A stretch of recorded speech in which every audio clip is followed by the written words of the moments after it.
ವೀಕ್ಷಕರೆಲ್ಲರಿಗೂ ನಮ್ಮ ವಾಹಿನಿಯ ವಿಶೇಷ ಕಾರ್ಯಕ್ರಮಕ್ಕೆ ಸ್ವಾಗತ. ಇವತ್ತಿನ ಈ ವಿಡಿಯೋದಲ್ಲಿ ನಾವು ವರ್ಷ 2024ರ ಏಪ್ರಿಲ್ ತಿಂಗಳಿನ 25 ಮತ್ತು 26ನೆಯ ತಾರೀಕಿನ ದಿನಗಳ ಧನು ರಾಶಿಯ ಫಲಗಳನ್ನು ತಿಳಿದುಕೊಳ್ಳಲಿದ್ದು, ಇಲ್ಲಿ ಈ ದಿನಗಳು ಧನು ರಾಶಿಯ ಜಾತಕದವರ ಪಾಲಿಗೆ ಹೇಗೆ ಸಾಬೀತಾಗಲಿವೆ, ಜೊತೆಗೆ ಈ ದಿನಗಳಂದು ಗ್ರಹ ನಕ್ಷತ್ರಗಳ ಸ್ಥಿತಿಗತಿಗಳು ಹೇಗಿರಲಿವೆ ಮತ್ತು ಇವುಗಳ ಪ್ರಭಾವ ಇಲ್ಲಿ ಧನು ರಾಶಿಯ ಜಾತಕದವರ ಪಾಲಿಗೆ ಹೇಗೆ ಸಾಬೀತಾಗಲಿವೆ ಅನ್ನೋದೆಲ್ಲವನ್ನ ಇಲ್ಲಿ ವಿಸ್ತಾರ ರೂಪದಲ್ಲಿ ಅರಿತುಕೊಳ್ಳೋಣ. ವಿಡಿಯೋ ಪ್ರಾರಂಭಿಸುವುದಕ್ಕೂ ಮುನ್ನ ಎಂದಿನಂತೆ ನಮ್ಮ ವಿನಂತಿ ಎಂದರೆ, ನೀವಿನ್ನೂ ನಮ್ಮ ಚಾನಲ್ ಅನ್ನು ಸಬ್ಸ್ಕ್ರೈಬ್ ಮಾಡಿಲ್ಲವೆಂದರೆ ದಯವಿಟ್ಟು ಈಗಲೇ ನಮ್ಮ ಚಾನಲ್ ಅನ್ನು ಸಬ್ಸ್ಕ್ರೈಬ್ ಮಾಡಿ. ಜೊತೆಗೆ ನಮ್ಮೆಲ್ಲ ವಿಡಿಯೋಗಳ ನಿರಂತರ ಅಪ್ಡೇಟ್ಸ್ಗಳಿಗಾಗಿ ತಪ್ಪದೆ ಪಕ್ಕದಲ್ಲಿರುವ ಬೆಲ್ ಐಕಾನ್ ಬಟನ್ ಕೂಡ ಕ್ಲಿಕ್ ಮಾಡಿ.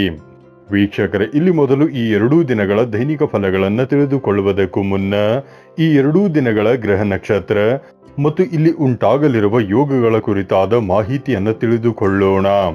ಮೊದಲಿಗೆ ಇಲ್ಲಿ ವರ್ಷ 2024ರ ಏಪ್ರಿಲ್ ತಿಂಗಳಿನ 25ನೆಯ ತಾರೀಕಿನ ದಿನದ ಗ್ರಹ ನಕ್ಷತ್ರಗಳ ಸ್ಥಿತಿಗತಿಗಳನ್ನು ತಿಳಿದುಕೊಳ್ಳುವುದಾದರೆ, ಏಪ್ರಿಲ್ ತಿಂಗಳಿನ 25ನೆಯ ತಾರೀಕಿನ ದಿನವು ಗುರುವಾರದ ದಿನವಾಗಿರಲಿದ್ದು, ಇಲ್ಲಿ ಚೈತ್ರ ಮಾಸದ ಕೃಷ್ಣ ಪಕ್ಷದ ಪ್ರತಿಪದ ತಿಥಿ ಇರಲಿದೆ.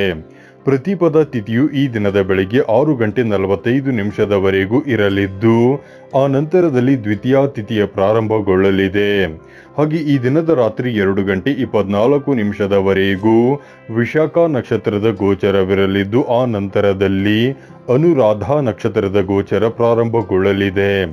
ಜೊತೆಗೆ ಈ ದಿನದ ರಾತ್ರಿಯವರೆಗೂ ವ್ಯತಿಪಾತ ಹೆಸರಿನ ಯೋಗವಿರಲಿದ್ದು, ಆ ನಂತರದಲ್ಲಿ ವರಿಯನ್ ಹೆಸರಿನ ಯೋಗದ ಪ್ರಾರಂಭಗೊಳ್ಳಲಿದೆ. ಚಂದ್ರದೇವನು ಈ ದಿನದ ರಾತ್ರಿ 8:01 ತುಲಾ ರಾಶಿಯಲ್ಲಿ ಗೋಚರಿಸಲಿದ್ದು, ಆ ನಂತರದಲ್ಲಿ ವೃಶ್ಚಿಕ ರಾಶಿಗೆ ಪರಿವರ್ತನೆ ಹೊಂದಲಿದ್ದಾನೆ. ಇನ್ನು ಸೂರ್ಯ ದೇವನು ಈ ದಿನದಂದು ಮೇಷ ರಾಶಿಯಲ್ಲಿ ವಿರಾಜಮಾನನಾಗಿರಲಿದ್ದಾನೆ. ಈ ದಿನದಂದು ಅಭಿಜಿತ ಮುಹೂರ್ತವು ಬೆಳಗಿನ 11:53 ಹಿಡಿದು ಮಧ್ಯಾಹ್ನದ 12:43 ಇರಲಿದೆ. ಇದರ ನಂತರದಲ್ಲಿ ಇಲ್ಲಿ ಏಪ್ರಿಲ್ ತಿಂಗಳಿನ 26ನೆಯ ತಾರೀಕಿನ ದಿನದ ಗ್ರಹ ನಕ್ಷತ್ರ ಮತ್ತು ಯೋಗಗಳ ಕುರಿತಾದ ಮಾಹಿತಿಯನ್ನು ತಿಳಿದುಕೊಳ್ಳುವುದಾದರೆ, ಏಪ್ರಿಲ್ ತಿಂಗಳಿನ 26ನೆಯ ತಾರೀಕಿನ ದಿನವು ಶುಕ್ರವಾರದ ದಿನವಾಗಿರಲಿದ್ದು, ಇಲ್ಲಿಯೂ ಕೂಡ ಚೈತ್ರ ಮಾಸದ ಕೃಷ್ಣ ಪಕ್ಷದ ದ್ವಿತೀಯ ತಿಥಿ ಇರಲಿದೆ. ದ್ವಿತೀಯ ತಿಥಿಯು ಈ ದಿನದ ಬೆಳಗ್ಗೆ 7:45 ಇರಲಿದ್ದು, ಆ ನಂತರದಲ್ಲಿ ತೃತೀಯ ತಿಥಿಯ ಪ್ರಾರಂಭಗೊಳ್ಳಲಿದೆ. ಹಾಗೆ ಈ ದಿನದ ರಾತ್ರಿ 3:40 ಅನುರಾಧ ನಕ್ಷತ್ರದ ಗೋಚರವಿರಲಿದ್ದು, ಆ ನಂತರದಲ್ಲಿ ಜ್ಯೇಷ್ಠ ನಕ್ಷತ್ರದ ಗೋಚರ ಪ್ರಾರಂಭಗೊಳ್ಳಲಿದೆ. ಜೊತೆಗೆ ಈ ದಿನದ ರಾತ್ರಿಯವರೆಗೂ ವರಿಯನ್ ಹೆಸರಿನ ಯೋಗವಿರಲಿದ್ದು, ಆ ನಂತರದಲ್ಲಿ ಪರೀಗ ಹೆಸರಿನ ಯೋಗದ ಪ್ರಾರಂಭಗೊಳ್ಳಲಿದೆ. ಚಂದ್ರದೇವನು ಈ ದಿನದಂದು ವೃಶ್ಚಿಕ ರಾಶಿಯಲ್ಲಿ ಗೋಚರಿಸಲಿದ್ದು, ಇಲ್ಲಿ ಸೂರ್ಯ ದೇವನು ಮೇಷ ರಾಶಿಯಲ್ಲಿಯೇ ವಿರಾಜಮಾನನಾಗಿರಲಿದ್ದಾನೆ. ಇನ್ನು ಈ ದಿನದಂದು ಅಭಿಜಿತ ಮುಹೂರ್ತವು ಬೆಳಗಿನ 11:52 ಹಿಡಿದು ಮಧ್ಯಾಹ್ನದ 12:43 ಇರಲಿದೆ. ವೀಕ್ಷಕರೇ, ಇದು ಈ 2 ದಿನಗಳ ಗ್ರಹ ನಕ್ಷತ್ರ ಮತ್ತು ಯೋಗಗಳ ಕುರಿತಾಗಿರುವ ಮಾಹಿತಿಯಾಗಿದ್ದು, ಈ ಮಾಹಿತಿಯನ್ನೇ ಆಧರಿಸಿ ಈಗ ಈ ದಿನಗಳ ಧನು ರಾಶಿಯ ಫಲಗಳನ್ನು ತಿಳಿದುಕೊಳ್ಳೋಣ. ಮೊದಲಿಗೆ ಇಲ್ಲಿ ಏಪ್ರಿಲ್ ತಿಂಗಳಿನ 25ನೆಯ ತಾರೀಕಿನ ದಿನದ ಧನು ರಾಶಿಯ ಫಲಗಳನ್ನು ತಿಳಿದುಕೊಳ್ಳುವುದಾದರೆ, ಈ ದಿನದಂದು ಚಂದ್ರದೇವನು ತುಲಾ ರಾಶಿಯ ಮೂಲಕ ನಿಮ್ಮ ಏಕಾದಶ ಭಾವ ಅಂದರೆ ನಿಮ್ಮ ಲಾಭ ಭಾವದಲ್ಲಿ ಗೋಚರಿಸಲಿದ್ದಾನೆ. ಹೀಗಾಗಿ ಇಲ್ಲಿ ಈ ಸಮಯ ನಿಮ್ಮ ಪಾಲಿಗೆ ಮಹಾಭಾಗ್ಯಶಾಲಿಯಾಗಿ ಸಾಬೀತಾಗಲಿದೆ. ಇಲ್ಲಿ ನಿಮಗೆ ಎಲ್ಲ ಕಡೆಗಳಿಂದಲೂ ಲಾಭದ ಸುರಿಮಳೆ ಉಂಟಾಗಲಿದೆ. ಇಲ್ಲಿ ಸ್ಟಾಕ್ ಮಾರ್ಕೆಟ್, ಕಮೋಡಿಟಿ ಸೆಕ್ಟರ್ನಿಂದಲೂ ವಿಶೇಷ ಲಾಭದ ಪ್ರಾಪ್ತಿ ನಿಮಗೆ ಉಂಟಾಗಲಿದೆ. ಇಲ್ಲಿ ನಿಮಗೆ ಸರ್ಕಾರಿ ಕಾರ್ಯಗಳಲ್ಲಿ ಸಫಲತೆ, ಸರ್ಕಾರಿ ಕಾರ್ಯಗಳಿಂದಾಗಿ ಗುಪ್ತಧನದ ಪ್ರಾಪ್ತಿಯೂ ಕೂಡ ಉಂಟಾಗಬಹುದಾಗಿದೆ. ಜೊತೆಗೆ ಈ ದಿನದಂದು ನಿಮಗೆ ರಾಜಕೀಯದಲ್ಲಿಯೂ ಮಾನ ಪ್ರತಿಷ್ಠೆ ಹೊಂದುವ ಅವಕಾಶದ ಪ್ರಾಪ್ತಿ ಉಂಟಾಗಲಿದೆ. ವಿಶೇಷವಾಗಿ ಇಲ್ಲಿ ನೀವು ನಿಮ್ಮ ತಂದೆಯ ವ್ಯಾಪಾರದೊಂದಿಗೆ ಬೆಸೆದುಕೊಂಡಿದ್ದರೆ ಈ ದಿನದಂದು ನಿಮಗೆ 4 ಪಟ್ಟು ಹೆಚ್ಚು ಲಾಭದ ಪ್ರಾಪ್ತಿ ಉಂಟಾಗಲಿದೆ. ಇಲ್ಲಿ ನಿಮಗೆ ಎಲೆಕ್ಟ್ರಾನಿಕ್ಸ್ನ ಕಾರ್ಯದಲ್ಲಿಯೂ ಲಾಭ ಲಭಿಸಬಹುದಾಗಿದೆ. ವಿಶೇಷವಾಗಿ ಇಲ್ಲಿ ನಿಮಗೆ ಶಿಕ್ಷಣ ಕ್ಷೇತ್ರದಲ್ಲಿಯೂ ವಿಶೇಷ ಫಲಗಳ ಪ್ರಾಪ್ತಿ ಉಂಟಾಗಲಿದೆ. ಅಲ್ಲದೆ ಇಲ್ಲಿ ನೀವು ಭಯಮುಕ್ತರಾಗಿ ಹೂಡಿಕೆ ಅಥವಾ ಪರಿವರ್ತನೆಗಳನ್ನು ಸಹ ಮಾಡಲು ಮುಂದಾಗಬಹುದಾಗಿದೆ. ಜೊತೆಗೆ ಈ ದಿನಗಳಂದು ನೀವು ಪ್ರಾಪರ್ಟಿ ಸಂಬಂಧವು ಪ್ರಮುಖ ನಿರ್ಧಾರಗಳನ್ನು ಹೊಂದಬಹುದಾಗಿದೆ. ಇಲ್ಲಿ ಪ್ರಾಪರ್ಟಿ ಸಂಬಂಧ ಲೇವಾದೇವಿಯನ್ನು ಸಹ ನೀವು ಮಾಡಬಹುದಾಗಿದೆ. ಹಾಗೆ ಇಲ್ಲಿ ನೀವು ಇನ್ಶೂರೆನ್ಸ್ನ ಕಾರ್ಯ ಅಥವಾ ಲೋನ್ ಸಂಬಂಧಿತ ಪ್ರಕ್ರಿಯೆಗಳನ್ನ ಈ ದಿನದಂದು ಖಂಡಿತ ಮಾಡಬಹುದಾಗಿದೆ. ಈ ದಿನವು ರಿಲೇಶನ್ಶಿಪ್ ಮತ್ತು ಮ್ಯಾರಿಡ್ ಲೈಫ್ ಸಂಬಂಧಿಯು ಮಧುರವಾಗಿ ಸಾಬೀತಾಗಲಿದೆ. ಈ ದಿನದಂದು ನೀವು ನಿಮ್ಮ ಪ್ರೇಮ ನಿವೇದನೆಯನ್ನು ಸಹ ಮಾಡಿಕೊಳ್ಳಬಹುದಾಗಿದೆ. ಇಲ್ಲಿ ಸಮಯ ವಿದ್ಯಾರ್ಥಿಗಳ ಪಾಲಿಗೂ ಅತ್ಯಧಿಕ ಉಪಯುಕ್ತವಾಗಿರಲಿದ್ದು, ಇಲ್ಲಿ ವಿದ್ಯಾರ್ಥಿಗಳಿಗೆ ಅವರ ಕರ್ಮದ ಫಲಗಳು ಖಂಡಿತ ಲಭಿಸಲಿವೆ. ಜೊತೆಗೆ ಇಲ್ಲಿ ಪಾಸಿಟಿವ್ ಫಲಿತಾಂಶದ ಪ್ರಾಪ್ತಿಯೂ ಕೂಡ ಉಂಟಾಗಲಿದೆ. ಇಲ್ಲಿ ವಿದ್ಯಾರ್ಥಿಗಳಿಗೆ ತಮ್ಮ ಅನುಕೂಲಕ್ಕೆ ತಕ್ಕಂತೆ ಸಮಯವನ್ನು ಸರಿಹೊಂದಿಸಿಕೊಳ್ಳಲು ಕೂಡ ಸಾಧ್ಯವಾಗಲಿದ್ದು, ಇಲ್ಲಿ ಮಿತ್ರರ ಸಹಕಾರದ ಪ್ರಾಪ್ತಿಯೂ ಕೂಡ ನಿಮಗೆ ಉಂಟಾಗಲಿದೆ. ಇಲ್ಲಿ ಸಂತಾನ ವಂಚಿತ ಜಾತಕದವರ ಪಾಲಿಗೂ ಸಮಯ ವಿಶೇಷವಾಗಿರಲಿದ್ದು, ಇಲ್ಲಿ ನಿಮ್ಮ ಕೊರಗು ನೀಗಬಹುದಾದ ವಿಶೇಷ ಶುಭ ಮುನ್ಸೂಚನೆಯೊಂದು ಕೂಡ ಲಭಿಸಬಹುದಾಗಿದೆ.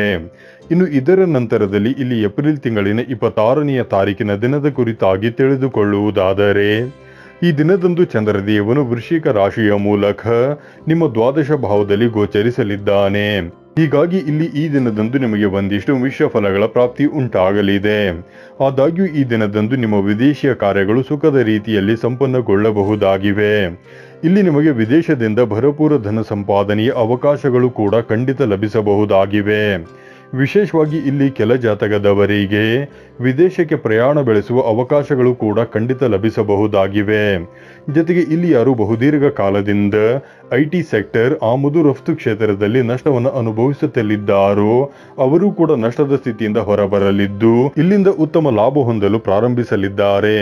ಆದರೆ ಇಲ್ಲಿ ಉಳಿದ ವಿಷಯಗಳಲ್ಲಿ ಒಂದಿಷ್ಟು ಎಚ್ಚರಿಕೆ ಹೊಂದಿರಬೇಕಾಗಿಯೂ ಬರಲಿದ್ದು, ವಿಶೇಷವಾಗಿ ಇಲ್ಲಿ ಪೆಟ್ಟು ಬೀಳಬಹುದಾದ ಅಥವಾ ಗಾಯವಾಗಬಹುದಾದ ಸಾಧ್ಯತೆ ಇರಲಿದೆ. ಹೀಗಾಗಿ ಇಲ್ಲಿ ಎಚ್ಚರಿಕೆ ಪೂರ್ವಕ ಸಮಯವನ್ನು ವ್ಯತೀತ ಮಾಡಬೇಕು. ಈ ವಿಶೇಷ ದಿನದಂದು ನೀವು ಕಣ್ಣು ಮುಚ್ಚಿಕೊಂಡು ಯಾರನ್ನೂ ಕೂಡ ನಂಬಲು ಹೋಗಬಾರದು. ಜೊತೆಗೆ ಇಲ್ಲಿ ನಿಮ್ಮೊಂದಿಗೆ ಇತರರ ವೈಮನಸ್ಸು ಕೂಡ ಉಂಟಾಗಬಹುದಾದ ಸಾಧ್ಯತೆ ಇರಲಿದ್ದು, ಹೀಗಾಗಿ ಇಲ್ಲಿಯೂ ನೀವು ವಿಶೇಷ ಜಾಗ್ರತೆಯನ್ನು ಹೊಂದಿರಬೇಕು. ಅಂದರೆ ಇಲ್ಲಿ ನಿಮ್ಮ ಕರ್ಮಕ್ಷೇತ್ರ ಮತ್ತು ಮನೆ ಪರಿವಾರದಲ್ಲಿ ಇತರರೊಡನೆ ಹೆಚ್ಚು ಸೌಮ್ಯವಾಗಿ ವರ್ತಿಸುವುದು, ಕಠೋರ ವಚನಗಳ ಬಳಕೆ ಮಾಡದಿರುವುದು ಮಾಡಬೇಕು. ಇದರ ಜೊತೆಗೆ ಇಲ್ಲಿ ನಿಮ್ಮ ಬೆಲೆ ಬಾಳುವ ವಸ್ತುಗಳು ಕೆಟ್ಟು ಹೋಗುವುದು, ಕಳೆದು ಹೋಗುವುದು ಅಥವಾ ಕಳ್ಳತನವಾಗುವುದು ಕೂಡ ಆಗಬಹುದಾಗಿದ್ದು, ಹೀಗಾಗಿ ಇಲ್ಲಿ ನಿಮ್ಮ ವಸ್ತುಗಳನ್ನು ಸಾಕಷ್ಟು ಜತನದಿಂದ ಕಾಯ್ದುಕೊಳ್ಳಬೇಕು. ಇಲ್ಲಿ ಸಾಲದ ಶೂಲವು ನಿಮ್ಮನ್ನು ನಿರಂತರವಾಗಿ ಬಾಧಿಸಬಹುದಾಗಿದ್ದು, ಶತ್ರುಗಳ ಸಂಖ್ಯೆಯೂ ಕೂಡ ಅಧಿಕವಾಗಿ ಕಂಡು ಬರಲಿದೆ. ಇಲ್ಲಿ ಮಿತ್ರರು ಕೂಡ ನಿಮ್ಮ ವಿರುದ್ಧ ಹೋಗಬಹುದಾಗಿದ್ದು, ಹೀಗಾಗಿ ಇಲ್ಲಿಯೂ ನೀವು ಎಚ್ಚರಿಕೆಯನ್ನು ಹೊಂದಿರಬೇಕು. ಇಲ್ಲಿ ಕೋರ್ಟ್ ಕಚೇರಿಯ ಮೊಕದ್ದಮೆಗಳಲ್ಲಿ ಓಡಾಟ ಮತ್ತು ಅಸಫಲತೆಯ ಮುಖವನ್ನು ನೋಡಬೇಕಾಗುವುದು. ಹೀಗಾಗಿ ಇಲ್ಲಿ ನೀವು ಖಂಡಿತ ಹೆಚ್ಚು ಸದೃಢ ಮನಸ್ಥಿತಿಯಿಂದ ಮುನ್ನಡೆಯಬೇಕಿದ್ದು, ಇಲ್ಲಿ ನಿಮ್ಮ ಸದೃಢ ಮನಸ್ಥಿತಿಯೇ ನಿಮಗೆ ಶ್ರೀರಕ್ಷೆಯಾಗಿರಲಿದೆ. ಒಟ್ಟಾರೆಯಾಗಿ ಇಲ್ಲಿ ನಿಮಗೆ ಪ್ರಾರಂಭದಲ್ಲಿ ವಿಶೇಷ ಶುಭ ಫಲಗಳು ಲಭಿಸಿದರೂ ಕೂಡ ಆ ನಂತರದಲ್ಲಿ ಕೊಂಚ ಎಚ್ಚರಿಕೆ ಹೊಂದಿರಬೇಕಾಗಿ ಬರಲಿದೆ. ಇನ್ನು ಈ 2 ದಿನಗಳಂದು ನೀವು ನಿಮ್ಮ ಮನೆಯ ಈಶಾನ್ಯ ಮೂಲೆಯಲ್ಲಿ ತುಪ್ಪದ ದೀಪ ಬೆಳಗಿಸುವುದು, ಗೋಮಾತೆಗೆ ಹಸಿರು ಹುಲ್ಲನ್ನು ತಿನ್ನಿಸುವುದು, ಜೊತೆಗೆ ಹಣೆಯ ಮೇಲೆ ಚಂದನದ ತಿಲಕ ಬಿಟ್ಟುಕೊಳ್ಳುವುದು ಮಾಡಬೇಕು. ಇದರಿಂದಾಗಿ ಈ ದಿನಗಳ ನಕಾರಾತ್ಮಕತೆ ದೂರಗೊಳ್ಳುವುದರ ಮೂಲಕ ಖಂಡಿತ ಶುಭ ಫಲಗಳ ಸುರಿಮಳೆ ಉಂಟಾಗಲಿದೆ. ವೀಕ್ಷಕರೇ, ಇದು ಈ 2 ದಿನಗಳ ಧನುರಾಶಿಯ ಫಲಗಳ ಸಂಪೂರ್ಣ ಮಾಹಿತಿಯಾಗಿದ್ದು, ಈ ಮಾಹಿತಿ ನಿಮಗೆ ಇಷ್ಟವಾದರೆ ದಯವಿಟ್ಟು ವಿಡಿಯೋವನ್ನು ಲೈಕ್ ಮತ್ತು ಶೇರ್ ಮಾಡಿ. ಹಾಗೆ ಚಾನಲ್ ಸಬ್ಸ್ಕ್ರೈಬ್ ಮಾಡುವುದರೊಂದಿಗೆ ನಮ್ಮೆಲ್ಲ ವಿಡಿಯೋಗಳ ನಿರಂತರ ಅಪ್ಡೇಟ್ಸ್ಗಳಿಗಾಗಿ ತಪ್ಪದೇ ಪಕ್ಕದಲ್ಲಿರುವ ಬೆಲ್ ಐಕಾನ್ ಬಟನ್ ಕೂಡ ಕ್ಲಿಕ್ ಮಾಡಿ.